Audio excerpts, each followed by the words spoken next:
Olá pessoal, vamos aqui para a sequência das nossas aulas de qualitativa. Hoje nós vamos falar sobre identificação de ânions. Ok, eu peguei um livro que eu tenho aqui, um livro um pouco antigo, mas que fala sobre qualitativa, né? Então eu vou dar uma lida para vocês, depois a gente segue com a matéria. Análise química inorgânica. Análise química é o conjunto de ensaios e processos por meio dos quais chega-se ao conhecimento de qualidade e quantidade dos elementos num determinado composto. Análise química ou química analítica divide-se em inorgânica e orgânica, podendo ser qualitativa e quantitativa. A análise qualitativa determina a composição de um composto para analisar, conhecendo-se apenas a qualidade dos elementos. A análise quantitativa determina as proporções com que os elementos se encontram no composto. Divide-se em gravimétrica e volumétrica, se as operações forem feitas por meio de pesadas ou medidas de volume. Constitui, de uma maneira geral, dosagens ou titulações, isto é, titulometria. A gravimetria, também conhecida como barimetria ou análise ponderal. Análise elementar qualitativa. A análise qualitativa pode ser feita de dois modos clássicos: via seca e via úmida. A análise por via seca ou pirognóstica é a que faz por intermédio de calor, sem a intervenção de líquidos.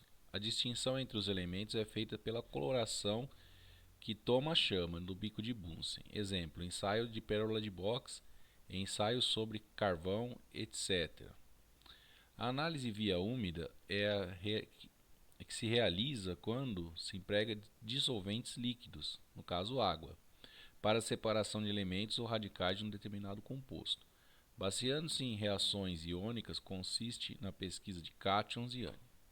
Modernamente, os mais utilizados é a análise espectroquímica, que se baseia na medida da intensidade das raias dos espectros de emissão por meio de espectrógrafos.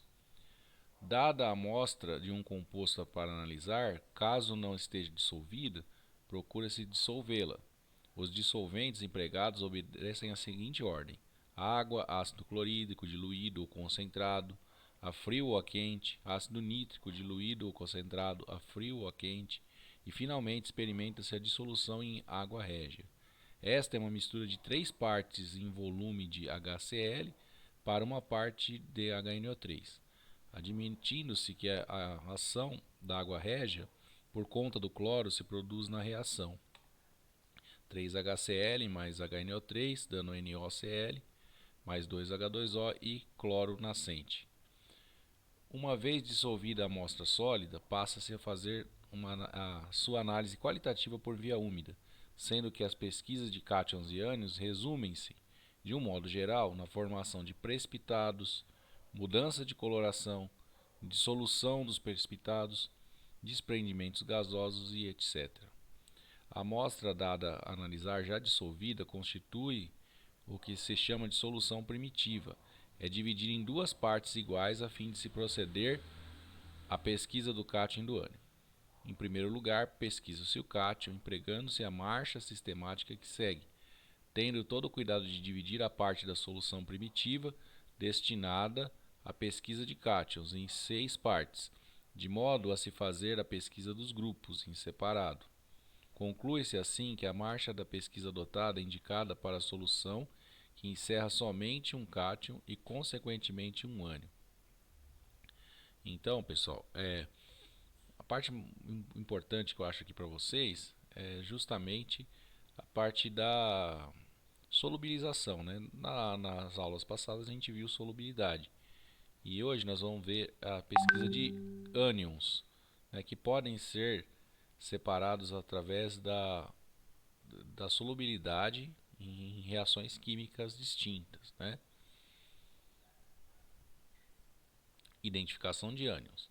A classificação dos ânions é geralmente baseada nas diferenças de solubilidade dos sais de bário e de prata, dos ácidos correspondentes. A classificação mais aceita é a de Alexev. Segundo Alexev, Os ânions são classificados em 3 grupos. Grupo 1, reagente geral, cloreto de bário, BaCl2 em solução neutra ou fracamente alcalina. Característica do grupo: sais de bário pouco solúveis em água. Os ânions formadores do grupo reagem com Ba+2 e originam sais pouco solúveis em água, com exceção do sulfato de bário, que é solúvel em ácido. Portanto, os ânions do grupo 1 não precipitam em soluções ácidas sob a forma dos sais de bário. Já quando reagem com a prata, são solúveis nos ácidos diluídos ou mesmo na água, no caso do Ag2SO4, que é o sulfato de prata, e o AgF. E aqui são os ânions que formam o grupo: sulfato, sulfito, tiosulfato, carbonato, fosfato, arseniato, arsenito, borato, cromato, silicato e oxalato. Importante aqui, por exemplo, ele fala: com exceção do sulfato de bário, que é solúvel em água. Então, se você tem dois ânions diferentes, por exemplo, carbonato e sulfato, você acha que é carbonato ou é sulfato. Quando você reagir, o bário vai precipitar, um precipitado branco. Eles vão ser semelhantes. Mas na hora que você tentar dissolver em ácido, se dissolver é sulfato. Então dá para a gente, às vezes, fazer testes com esses ânions dentro desse grupo, para a gente consegue identificar, talvez, aí, no caso, o sulfato por esse teste. O sulfato é diferente dos demais, né? Como fala aqui, com exceção ao sulfato de bário. Grupo 2. Características do grupo: sais de prata, pouco solúveis em água e ácido nítrico diluído. Reagente geral: nitrato de prata em solução ácida. Utilizar o HNO3. Os ânions do grupo 2 são precipitados pela prata em solução nítrica, já que os sais de prata formados por eles são quase insolúveis em HNO3 diluído, com exceção do sulfeto de prata, o AgS, que dissolve-se em HNO3 a quente. Tem outra exceção aqui, tá vendo? O sulfeto de prata. Os sais de bário são hidrossolúveis. Dessa forma, os ânions desse grupo não são precipitados pelo cloreto de bário, do grupo 2, tá? Em solução aquosa, os ânions são incolores, com exceção do ferro-cianeto e do ferricianeto.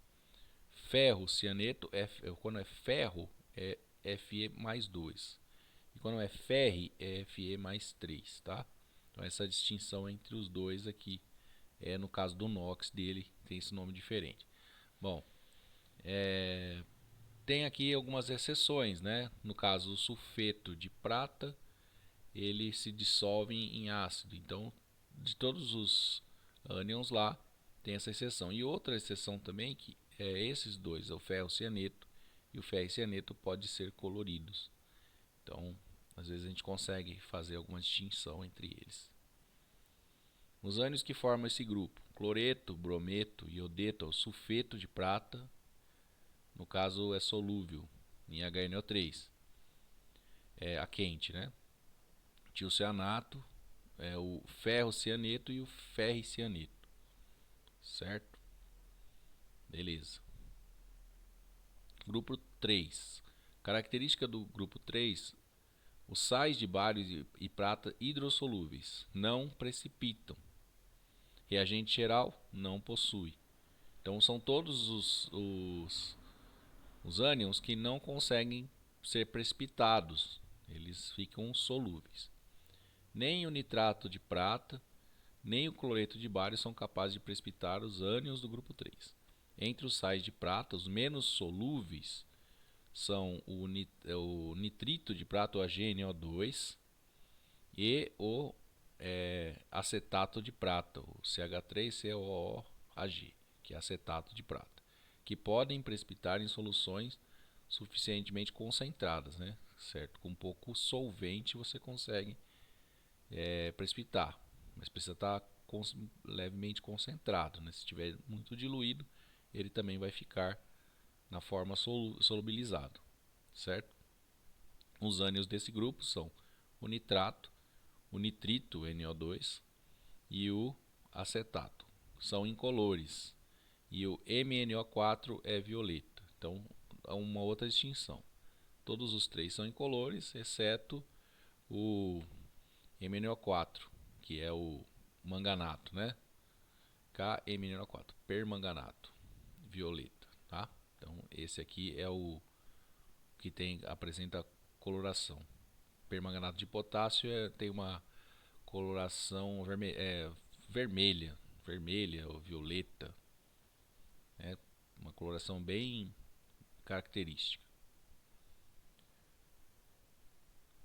Ânions que formam o grupo, já falei, né? Tava lá na linha anterior, né? Nitrato, nitrito, acetato e permanganato. Aí eu coloquei alguns exercícios aqui, então eu vou passar para vocês. Claro que não vai ser esse, né? Vai ser outros exercícios. Aqui é só alguns exemplos que vocês vão trabalhar. Montar reações. Coloquei aqui brometo de potássio mais ácido sulfúrico. Então, NaBr mais H2CO4 dando sulfato de sódio, né? Mais HBr solúvel. Tudo solúvel aqui, no caso. Outro problema. Uma indústria lança efluente contaminado com carbonato. Você, como químico, como faria para testar a presença desse contaminante? Então, ele lança um efluente que supostamente tem carbonato, tá? A gente tem que saber dessa informação. A resposta: coleta uma amostra, o efluente adiciona o Ba mais 2. Caso precipite, existe carbonato presente.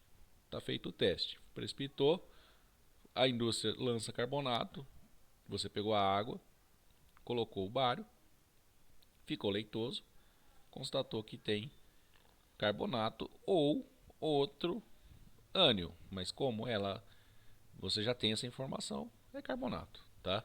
Simples assim. 3. Uma amostra contém ferro cianeto. Como você faria para comprovar a presença desse ânion? Bom, reagindo a amostra com prata, forma um composto insolúvel, um precipitado. Observando a coloração da amostra, também podemos constatar a presença de ferro cianeto, certo? Então, reagiu com a prata, ficou insolúvel, é o ferro cianeto, e pela coloração também, tá? Vai ter uma coloração característica aí. Tá certo, pessoal? Então é isso aí, tá? Boa aula para vocês, bons estudos. Até mais. Até o próximo vídeo aí. Tchau.